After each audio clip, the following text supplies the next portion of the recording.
আসসালামু আলাইকুম আরহামাতুল্লাহি ওয়া বারাকাতুহু। সবাই কেমন আছেন? আশা করি সবাই ভালো আছেন। আজ আপনাদের জন্য নিয়ে এসেছি গল্পের 6 নম্বর পর্ব। আশা করি গল্পটি আপনাদের ভালো লাগবে। তাহলে চলুন শুরু করা যাক। এদিকে রাহা আমার হাত শক্ত করে জড়িয়ে আছে। ডাক্তার আঙ্কেল যখন ওর হাতে ইনজেকশন মারতে উদ্যত হয়, তখনই হঠাৎ আমাকে আর ডাক্তার আঙ্কেলকে অবাক করে দিয়ে রাহা এমন জোরে চিৎকার দেয় যে আমাদের কানের পর্দা ফেটে যাবার অবস্থা। ওর চিৎকারে পুরো বাড়ি যেন কেঁপে উঠল। শুধু তাই নয়, সাথে আমার হাত শক্ত করে ধরে কামড় বসিয়ে দেয় আমার বাহুতে। এমন ভাবে কামড় দিয়েছে যে রক্ত বেরিয়ে গেছে। ডাক্তার আঙ্কেল রাহার কাণ্ড দেখে হাঁ হয়ে যায়। চোখ দুটো বড় বড় করে রাহার দিকে অবাক হয়ে তাকিয়ে থাকে। এদিকে আমার অবস্থা শোচনীয়। রাগে, অপমানে, লজ্জায় মাথা হেট হয়ে যাচ্ছে আমার। অন্যদিকে বাহুতে খুব ব্যথা করছে। মেয়েটি কামড় দিয়ে এখনো ধরে রেখেছে। কোনো রকম নিজেকে ছাড়িয়ে নিলাম। কিছু বলতেও পারছি না, কারণ ডাক্তার আঙ্কেল সামনে বসে আছে। জানি না উনি কি মনে করছেন। আমি কোনো রকম নিজেকে সামলিয়ে বললাম, আঙ্কেল আপনি ইনজেকশন দিন, আমি ওকে ধরছি। আমার কথা মতো ডাক্তার আঙ্কেল ইনজেকশন দিতে আবার উদ্যত হয়। এবার রাহা আমাদেরকে অবাক করে দিয়ে চিৎকার দিয়ে অজ্ঞান হয়ে যায়। এটা দেখে ডাক্তার আঙ্কেল ভেবাচাকা খেয়ে যায়। তিনি ভাবনায় পড়ে গেলেন, কি করে ইনজেকশন মারবে। এদিকে আমি হতবাক হয়ে তাকিয়ে আছি রাহার দিকে। আমি কি করব, কি করা উচিত সেটাই ভেবে পাচ্ছি না। ডাক্তার আঙ্কেল বলে, এখন কি হবে? বোমা তো জ্ঞান হারালো। আমি বললাম, কিচ্ছু হবে না, অজ্ঞান হয়ে গেছে, ভালো হয়েছে। তা না হলে ইনজেকশন মারতে দিত না। আপনি এখন নিশ্চিন্তে ইনজেকশন মেরে দিন। আমার কথা শুনে ডাক্তার আঙ্কেল দেরি করলো না, রাহাকে ইনজেকশন দিয়ে দিল। সাথে আমার বাহুর ক্ষতস্থানে মেডিসিন লাগিয়ে ব্যান্ডেজ করে দিল। এদিকে রাহাত চিৎকার শুনে মা উপরে এলো কি হয়েছে দেখার জন্য। এসে দেখে আমার এই অবস্থা। মা অবাক হয়ে বলে, কিরে তোর এখানে কি হলো আবার? আমি কিছু বলার আগে ডাক্তার আঙ্কেল বলে, তার আগে আমাকে এটা বলো ভাবি, এই বাচ্চা মেয়েটাকে কোথা থেকে নিয়ে আসছো? এটা তো পুরোই বাচ্চা। একটা ইনজেকশন দিতে যা কাণ্ড করলো তা দেখে তো আমি পুরোই শক। আমি আমার ক্যারিয়ারে এমন ভয় পেতে কাউকে দেখিনি। ডাক্তার আঙ্কেলের কথা শুনে মা অবাক হয়ে বলে, বাচ্চা মেয়ে মানে? বুঝলাম না, কি হয়েছে খুলে বলুন তো। আর তানবীরের বাহুতেই বা কি হয়েছে? ডাক্তার আঙ্কেল মুচকি হেসে বলে, তেমন কিছু না, আমাদের ছোট্ট বোমা কামড়ে দিয়েছে আর ইনজেকশনের ভয়ে অজ্ঞান হয়ে গেছে। যাই হোক, ইনজেকশন দেওয়া হয়ে গেছে, এখন আর ভয়ের কোনো কারণ নেই। মা অবাক হয়ে বলে, কিন্তু জ্ঞান হারিয়েছে যে, কোনো সমস্যা হবে না তো? ডাক্তার আঙ্কেল বলে, ও কিছু হবে না, ভয় পেয়ে অজ্ঞান হয়ে গেছে, কিছুক্ষণের মধ্যে জ্ঞান ফিরে আসবে। তখন এক গ্লাস গরম দুধ খাইয়ে দিও, ব্যাস সব ঠিক হয়ে যাবে। তাহলে আমি এখন আসি। মা বলে, সে কি, নাস্তা না করে চলে যাবেন নাকি? নিচে চলুন, আপনার বন্ধু অপেক্ষা করছে আপনার জন্য। এই বলে মা ডাক্তার আঙ্কেলকে নিয়ে চলে গেল। আমি রাহার দিকে এক নজর তাকিয়ে চলে গেলাম টি শার্ট চেঞ্জ করতে, কারণ টি শার্টে রক্ত লেগে আছে। মেয়েটা যে মাঝে মাঝে কি করে সেটাই ভেবে পাই না। আগে জানতাম অন্ধকারে ভয় পায়, এখন দেখছি ইনজেকশনও ভয় পায়। জানি না আর কিসে কিসে ভয় পায়। একবার অন্ধকারে ভয় পেয়ে বুকে নখ ফুটিয়ে দাগ করে দিয়েছে, এখন ইনজেকশনের ভয়ে বাহুতে কামড়ে দাঁতের দাগ বসিয়ে দিয়েছে। জানি না আর কি কি করবে সামনে। ওকে দেখলে মনে হয় অনেক বড় হয়ে গেছে, কিন্তু স্বভাব চরিত্র একদম বাচ্চাদের মতো। একটু থেকে একটু কিছু হলেই বাচ্চাদের মতো কান্নাকাটি করে। জানি না এটাকে নিয়ে কিভাবে সারা জীবন সংসার করব আমি। টি শার্ট চেঞ্জ করতে করতে কথাগুলো ভাবলাম। একটু চোখে মুখে পানি দিয়ে আবার রাহার পাশে এসে বসলাম। মেয়েটি এখনো অজ্ঞান হয়ে পড়ে আছে। হঠাৎ চোখে পড়লো ওর ঠোঁটের চারিপাশে রক্ত লেগে আছে। আমাকে কামড়ানোর সময় হয়তো লেগে গেছে। এটা দেখে মনের অজান্তে হেসে উঠলাম। হাসির কারণ হলো ওকে দেখতে কোনো রাক্ষসের থেকে কম লাগছে না। ছোট্ট একটা রুমাল ভিজিয়ে এনে ঠোঁটের চারিপাশে মুছে দিলাম। কিছুক্ষণ অপলক দৃষ্টিতে ওর দিকে তাকিয়ে রইলাম। কেন জানি না মাঝে মাঝে ওর দিকে তাকিয়ে মায়ায় পড়ে যাই। কেমন একটা টান ঘিরে ধরে আমাকে, একটা ঘোরের মধ্যে চলে যাই।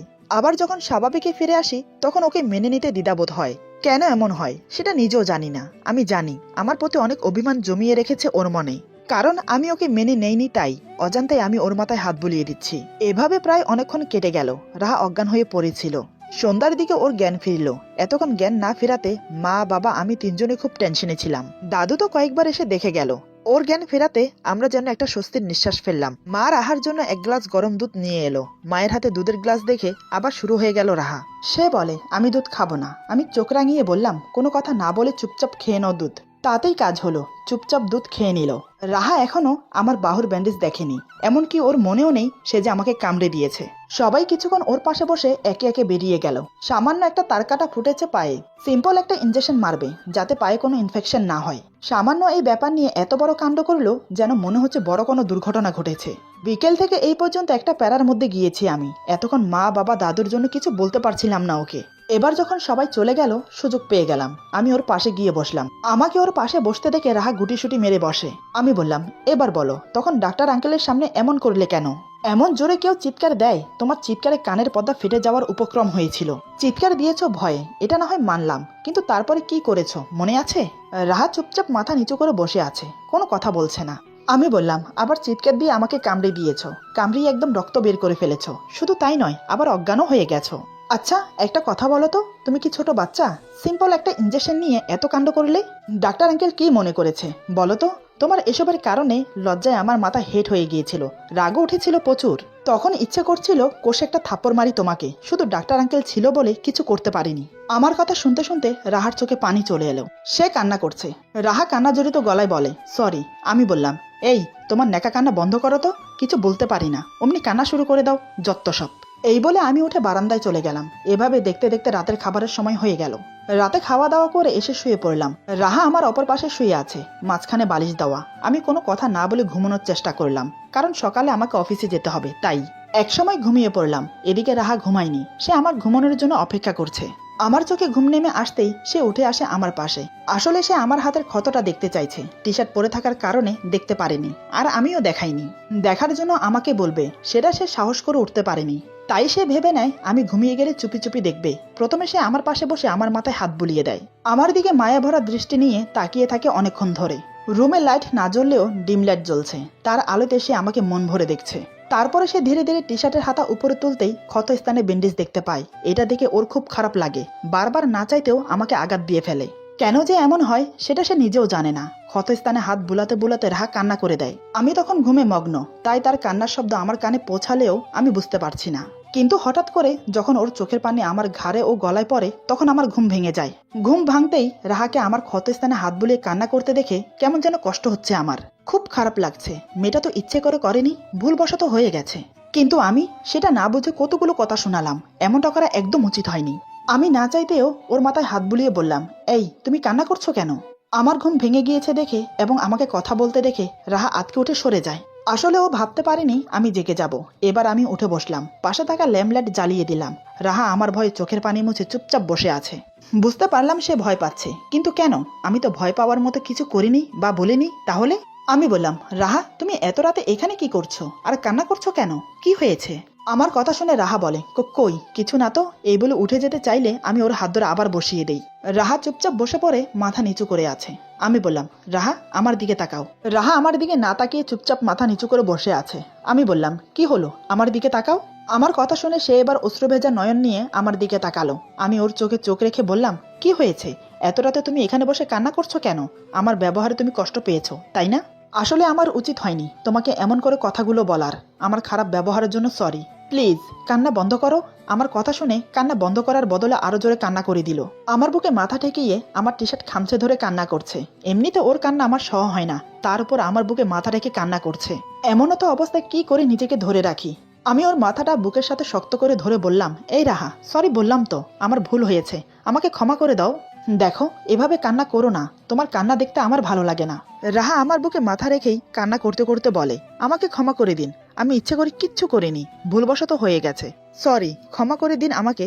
আমি চাই না আপনাকে আঘাত দিতে বা কোনো প্রকার কষ্ট দিতে, কিন্তু কেন জানি না বারবার এমনটা হয়ে যায়। না চাইতেও বারবার আমি আপনাকে আঘাত দিয়ে ফেলি। আমি আর কখনো এমন করব না, আমাকে ক্ষমা করে দিন, সরি।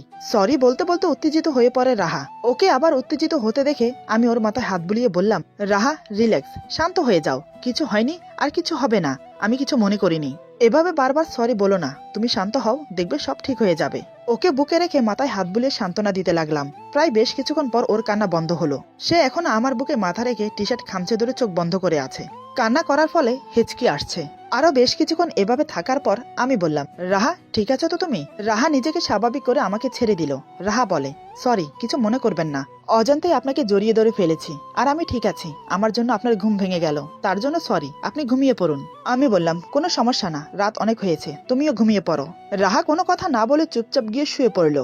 আমি কিছুক্ষণ ওর দিকে তাকিয়ে বসে রইলাম, তারপর শুয়ে পড়লাম। নানান কথা ভাবতে ভাবতে ঘুমিয়ে পড়লাম। সকালে আমার আগে রাহা ঘুম থেকে উঠে যায়। প্রতিদিনের মতো আমার জন্য চা নিয়ে এসে আমাকে ডাকে ঘুম থেকে ওঠার জন্য। রাহা বলে, এই যে শুনছেন, সকাল হয়ে গেছে, উঠুন। আমি চোখ খুলতেই রাহা বলে, আসসালামু আলাইকুম, শুভ সকাল, এই নিন আপনার চা, ঠান্ডা হয়ে যাচ্ছে। এই কথাগুলো এখন রাহার প্রতিদিনের রুটিন হয়ে গেছে আমাকে বলার। আমি ঘুম থেকে উঠে দেখি রাহা পরিপাটি হয়ে রেডি হয়ে বসে আছে। আমি বললাম, ওয়ালাইকুম সালাম, শুভ সকাল, কি ব্যাপার, তুমি রেডি হয়ে কোথায় যাচ্ছ? রাহা বলে, ও মা, আপনার মনে নেই, আজ থেকে তো আমার কলেজে যাওয়ার কথা। আমি বললাম মনে আছে, কিন্তু এই অবস্থাতে কলেজে যাওয়ার কোনো দরকার নেই, পায়ের ক্ষত ভালো হোক তারপরে যাও। রাহা বলে, এই সামান্য ক্ষতর জন্য কলেজে যাব না? এ কেমন কথা? আমি যেতে পারবো, কোনো সমস্যা হবে না। আমি বললাম ক্ষত স্থানে ধুলোবালি লাগলে ইনফেকশন হয়ে যাবে, তাই বলছি যেতে হবে না। রাহা বলে, পায়ে তো ব্যান্ডেজ করা, তাই ধুলোবালি লাগার কোনো সম্ভাবনা নেই। আমি বললাম তুমি বেশি কথা বলো, আমি বলছি তুমি কলেজে যাবে না তো ব্যাস যাবে না। রাহা বলে, কোথায় ভাবলাম অনেকদিন পর কলেজে যাব, কলেজের বান্ধবীদের সাথে দেখা হবে, সবাই মিলে গল্প করব, আড্ডা দেব, খুব সুন্দর করে সময়টা কাটবে, কিন্তু এখন কি হলো, সবকিছু উল্টো হয়ে গেল। আমি বললাম চিন্তা করছো কেন, 2-4 দিন একটু রেস্ট নিলে কি হয়, সময় না কাটলে বই পড়ো, আমার এখানে অনেক বই আছে, যেটা ভালো লাগে পড়তে পারো, সময়ও কাটবে, অনেক কিছু শিখতেও পারবে, যেটা শেখা তোমার খুব প্রয়োজন। আমার কথা শুনে রাহা বিড়বিড় করে বলে, শিখতে শিখতে এত বড় হয়েছি, এখনো নাকি আমার শেখার বাকি আছে, আমি কি ছোট বাচ্চা নাকি যে এখনো আমাকে শিখতে হবে? রাহা কথাগুলো একটু জোরেই বলে, যেটা আমি স্পষ্ট শুনতে পাই। আমি বললাম মানুষ বড় হয়ে গেলেও অনেক কিছু শেখার থাকে, একটা কথা মনে রাখবে, মানুষের শেখার কোনো অন্ত নেই। এই বলে ফ্রেশ হতে চলে গেলাম। আমার কথা শুনে রাহা অবাক হয়ে আমার চলে যাওয়ার দিকে তাকিয়ে আছে। আমি কি বলে গেলাম সেটা ওর মাথার উপর দিয়ে গেল, কিছুই বুঝতে পারছে না। রাহা মাথা চুলকিয়ে বলে, কি বলে গেল, কোনো কিছুই তো বুঝতে পারলাম না। রাহার ভাবনা শেষ না হতেই আমি ফ্রেশ হয়ে বেরিয়ে এলাম। রাহাকে অমন ভাবে দাঁড়িয়ে থাকতে দেখে আমি বললাম, কি ব্যাপার, তুমি এখনো এভাবে দাঁড়িয়ে আছো কেন? দাঁড়িয়ে দাঁড়িয়ে আনমনা হয়ে কি এমন ভাবছো, তার চেয়ে বরং বসে বসে ভাবো, যদি তোমার মাথাটা খোলে। আমার কথা শুনে রাহা রাগিত দৃষ্টি নিয়ে আমার দিকে তাকালো। সে কটমট রাগ দেখিয়ে আমাকে বলে, আচ্ছা আপনি এমন কেন, আপনি আমাকে স্ত্রীর অধিকার দেন না, অথচ আমার সব ব্যাপারে অধিকার খাটান। যেটা আমি করতে চাই না সেটা আমাকে করতে বাধ্য করেন আপনি। কলেজে যেতে চাইলাম, সেটা তো আপনি বাধা দিলেন। আমাকে পছন্দ করেন না, আমাকে স্ত্রী হিসেবে মানেন না, আমার সাথে ভালো করে কথা বলেন না, তাহলে আমার উপর কিসের অধিকার খাটান? কিসের ভিত্তিতে আমি আপনার কথা মেনে চলবো বলুন তো? আমি বললাম, তুমি আমার কথা মেনে চলতে বাধ্য, কারণ আমি তোমার স্বামী। আমি তোমাকে স্ত্রীর অধিকার না দিলেও তুমি কিন্তু আমাকে স্বামীর অধিকার দিয়েছ, সেই অধিকারে আমি তোমার সব ব্যাপারে নাক গলাই। আমি তোমাকে স্ত্রীর অধিকার না দিলেও তোমার ভালো মন্দ দেখার এবং তোমাকে আগলে রাখার সম্পূর্ণ দায়িত্ব আমার। আচ্ছা তুমি আমাকে একটা কথা বলো তো, স্বামী স্ত্রীর সম্পর্ক কি শুধু শারীরিক সম্পর্কতেই কি বজায় থাকে? শারীরিক সম্পর্ক করলেই কি তারা স্বামী স্ত্রী? আমার কথা শুনে রাহা লজ্জায় মাথা নিচু করে নিল। মাথা নিচু রেখে রাহা বলে, আপনি কি কথার মাঝে কি কথা টেনে আনছেন, আমি কি একবারও সেই কথা বলেছি? আমি বললাম, তোমার আমার মাঝে সেটা ছাড়া তো আর সবকিছু স্বাভাবিক। তুমি আমার টেক কেয়ার করছো, আমি তোমার টেক কেয়ার করছি, তোমার ভালো মন্দ সবকিছুর খেয়াল রাখছি, রাতে একই বিছানায় দুজন ঘুমোচ্ছি, শুধু আমাদের মাঝে থেকে গেল শারীরিক সম্পর্কটা, যেটা এখনো আমাদের মাঝে হয়নি। রাহা বলে, কি আবল তাবল কথা বলছেন, স্বামী স্ত্রীর মাঝে শারীরিক সম্পর্ক ছাড়াও আরো অনেক কিছু থাকে, যেটা আমাদের দুজনের মাঝে নেই। স্বামী তার স্ত্রীর দেখভালের দায়িত্ব, ভরণ পোষণের দায়িত্ব পালন করলে দায়িত্ব শেষ হয়ে যায় না। এমনকি শারীরিক সম্পর্কে জড়িত থাকলেও স্ত্রীর প্রতি স্বামীর দায়িত্ব শেষ হয়ে যায় না। স্বামী স্ত্রীর মাঝে একটা মধুর সম্পর্ক থাকা খুবই জরুরি। স্বামী স্ত্রী একে অপরকে ভালোবাসবে, তাদের মাঝে একটা গভীর বন্ধুত্ব থাকবে। স্বামী তার স্ত্রীর সাথে রোমান্টিক সময় কাটাবে, একে অপরকে চোখে হারাবে, স্বামী তার স্ত্রীকে মন খুলে ভালোবাসবে। এমন হওয়া উচিত স্বামী স্ত্রীর সম্পর্ক, কিন্তু আমাদের মাঝে তেমন কোনো সম্পর্কই নেই। আমি বললাম, এমনটা হওয়ার কারণ তুমি নিশ্চয়ই জানো। তোমার আমার কথা শেষ হতে দিল না, তার আগে রাহা বলে, ব্যাস ব্যাস, আমাকে আর স্মরণ করিয়ে দিতে হবে না। কেন যে বারবার ভুলে যাই, কেন যে বারবার ছুটে আসি নিজের অধিকার পাওয়ার জন্য, আমি জানি না। আমার মনে রাখা উচিত যে আপনি আমাকে পছন্দ করেন না। সরি, আজ থেকে চেষ্টা করব নিজের সীমায় থাকার। খুব কষ্টের সাথে কথাগুলো বলে রাহা। কথাগুলো বলতে বলতে ওর চোখে জল চলে এলো। সে চোখের পানি মুছতে মুছতে চলে যেতে উদ্যত হলো। আজ কেন জানি ওর কথাগুলো আর ওর চোখের পানি দেখে আমার কলিজায় আঘাত করলো। এক মুহূর্তের জন্য মনে হলো আমি অন্যায় করছি ওর সাথে। আমি সাথে সাথে পেছন থেকে ওর হাত টেনে ধরলাম। রাহা বলে, হাত ছাড়ুন, আমাকে নিচে যেতে হবে। আমি ওর হাত ছাড়ার বদলে ওকে আমার দিকে ঘুরিয়ে দাঁড় করালাম। রাহা নিচের দিকে তাকিয়ে কান্না করছে। আমি ওর চোখের পানি মুছে দিয়ে বললাম, কথায় কথায় ছোট বাচ্চার মতো কান্না করো কেন তুমি? এভাবে ভেঙে পড়ো না, সময় হলেই সব ঠিক হয়ে যাবে। রাহা এবার নয়ন ভরা জল নিয়ে আমার দিকে তাকালো। রাহা বলে, বললেই তো সব ঠিক হয়ে যায় না। জানি হয়তো আমি কোনোদিনও আপনার পছন্দের হতে পারবো না, চাইলেও আমি নিজেকে ফর্সা সুন্দরী রমণী হিসেবে গড়তে পারবো না। আপনার যেমন পছন্দ তেমন কোনোদিনও হতে পারবো না। হয়তো গায়ের রং পাল্টাতে পারবো না, তবে আপনার ভালোবাসা পেতে আপনার মনের মতো হওয়ার চেষ্টা করব। যদি আমি আপনার মনের মতো হতে পারি, তাহলে কি আপনি আমাকে ভালোবাসবেন? আমি অপলক দৃষ্টিতে ওর চোখের দিকে তাকিয়ে কথাগুলো শুনছি। কেমন একটা অদ্ভুত মায়া খেলা করছে ওর চোখে মুখে। কান্না করার ফলে চোখের কাজল লেপটে গেছে, তাতেই অদ্ভুত একটা সৌন্দর্য ফুটে উঠেছে ওর মাঝে। না চাইতেও বারবার আমার চোখ ওর দিকে আটকে যাচ্ছে। এমন অদ্ভুত আকর্ষণীয় মায়া ভরা মুখ নিয়ে আমার সামনে দাঁড়িয়েছে যে আমি ওকে দেখতে দেখতে অন্য জগতে হারিয়ে যাচ্ছি। ওর কথাগুলো আজ গোলাপের কাঁটার মতো বিঁধছে আমার হৃদয়ে। কেমন একটা কষ্ট হচ্ছে ওর জন্য আমার। মেয়েটি তো আমার কাছে কিচ্ছু চায় না, শুধু চাই আমি ওকে আপন করে নেই। আমি যেন ওকে মন প্রাণ উজাড় করে ভালোবাসি। কথাগুলো ভেবে আমি ওর চোখে চোখ রেখে বললাম, ধৈর্যের ফল মিঠা হয়, আর চেষ্টা করলেও উপায় হয়। চেষ্টা করো, নিশ্চয়ই তুমি সফল হবে। আর আমি তো আছি তোমার পাশে। এখন চলো নিচে নাস্তা করবে। রাহা বলে, এটা কিন্তু আমার প্রশ্নের উত্তর না। আমি বললাম তো চেষ্টা করো, নিশ্চয়ই তুমি সফল হবে। এখন চলো নিচে, আমার অফিসে লেট হচ্ছে। এই বলে রাহাকে নিয়ে নিচে চলে এলাম। তারপর সবার সাথে বসে একসাথে নাস্তা করলাম। আমার কথাগুলো শোনার পর থেকে রাহা চিন্তায় পড়ে গেল। সে ভাবছে কি করে আমার মন জয় করবে, কি করলে সে আমার মনের মতো হয়ে উঠতে পারবে। রাহা মনে মনে বলে, যে করেই হোক আমাকে ওনার মনের মতো হয়ে উঠতেই হবে। এমনভাবে নিজেকে তৈরি করব যেন উনি নিজে থেকেই আমাকে ভালোবাসার কথা বলে। আমিও দেখি সে আমাকে কিভাবে ভালো না বেসে পারে। এসব ভেবে নাস্তা করে উঠে গেল নিজের রুমে গিয়ে আমার কথা মতো অনেক খুঁজে একটা হাদিসের বই বের করলো। হাদিসের বই বের করে ঘুরিয়ে ফিরিয়ে দেখতে লাগলো। বইটি ছিল তাহাজ্জুদ নামাজ নিয়ে লেখা। তাহাজ্জুদ নামাজের নিয়ম, তাহাজ্জুদ নামাজ পড়লে কি কি উপকারিতা হয় এবং কি কি ফজিলত সে বিষয়ে লেখা আছে।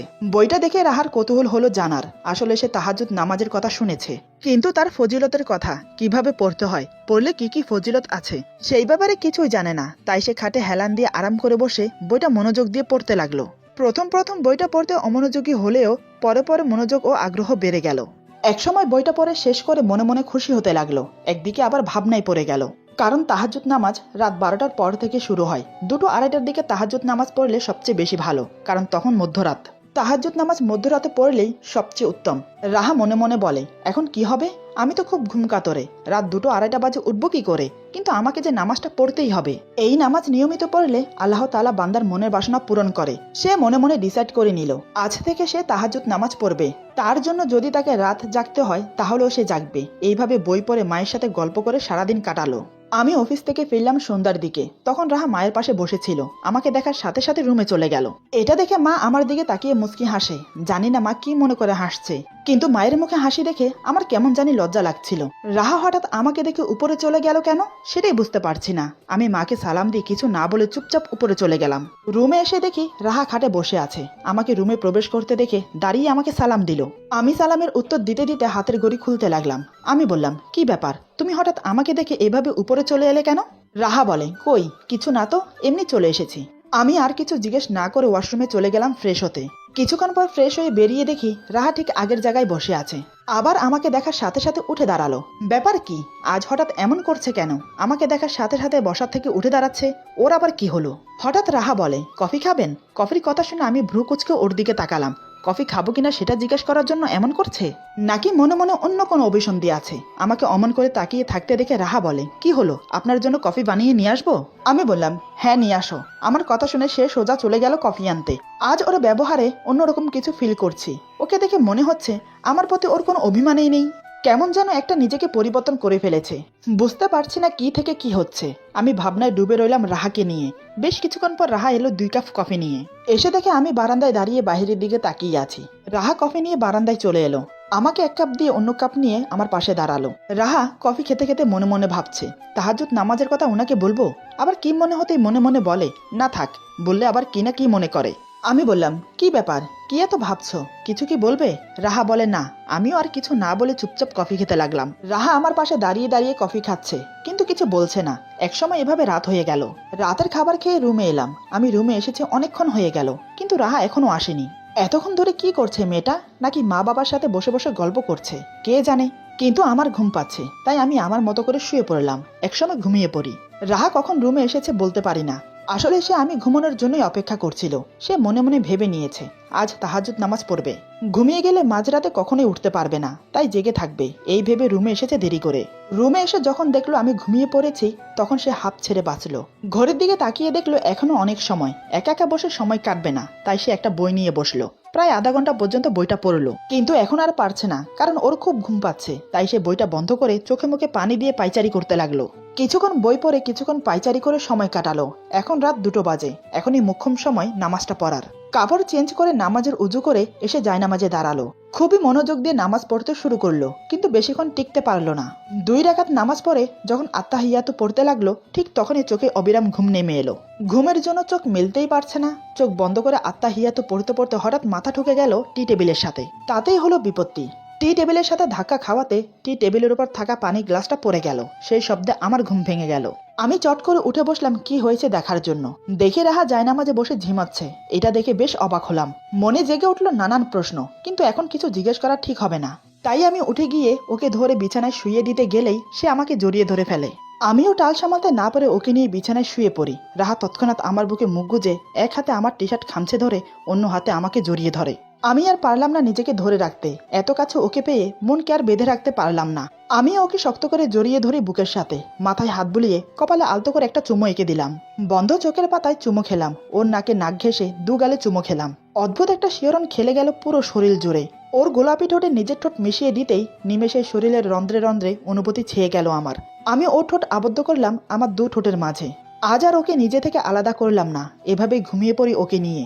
পরে কি হয়েছে তা আর বলতে পারবো না। রাহা কি সারা রাত আমার বুকে ছিল নাকি আলাদা হয়ে গেছে তা আমি জানি না। সকালে আমার আগে রাহার ঘুম ভাঙে। শরীরের আড়মোড়া ভেঙে চোখ খুলে সামনের দৃশ্য দেখে রাহার হোঁশ উড়ে যায়। হঠাৎ সে আমার সাথে যা করলো তাতে আমি জ্ঞান শূন্য হয়ে পড়ি। চোখের ঘুম নিমেষে উধাও হয়ে যায়। বুঝতে পারছি না কি হয়েছে, কেন এমন করছে, আর আমিই বা কি করলাম। এরপর যা হলো। আজকের গল্প এখানে সমাপ্ত। গল্পের বাকি অংশ পেয়ে যাবেন আগামী পর্বে। আশা করি গল্পটা আপনাদের ভালো লাগবে। তাহলে বন্ধুদের সাথে বেশি বেশি করে শেয়ার করুন। সবাই ভালো থাকুন। আল্লাহ হাফেজ।